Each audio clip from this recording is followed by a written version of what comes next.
Hi friends, good morning. Welcome to CRM1. Today we will discussing about data regarding the audit history of the environment. In this dashboard, we will provide the data for audit history of the environment. First, we will discuss. We have some visuals. Those visuals we provide count created records and updated records. Meanwhile, it will upload a number of entities will be affected and also display number of attributes into the report and move to the next visuals. These visuals will be sort the data according to our requirement, like sort the data by month or day and sort the data into entity wise, and next visual will be sort the data into attribute wise, and the last visual will sort the data by the user level. Next visual will provide the data which month or day has more affected. The data will display into the column. Next, when we click on a particular column, it will reflect respective data. Move to the next visual. This visual will provide the data for this report, how many operations has performed into the report.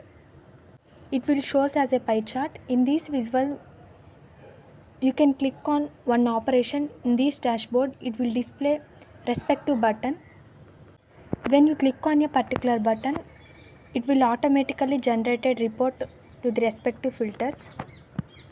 Once it has been done, save the report and publish it, and next add the content like our report or dashboard.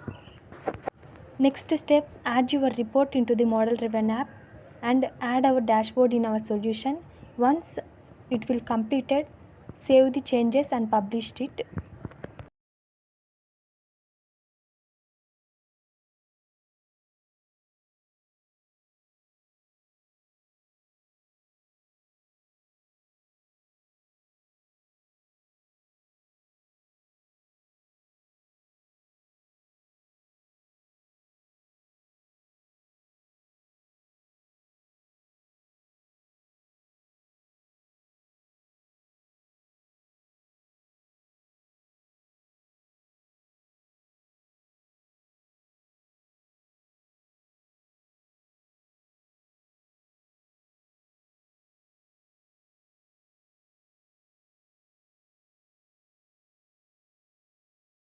For more detailed information, please check the below description. Thanks for watching this video. Don't forget to like, share and subscribe to our channel. Thank you.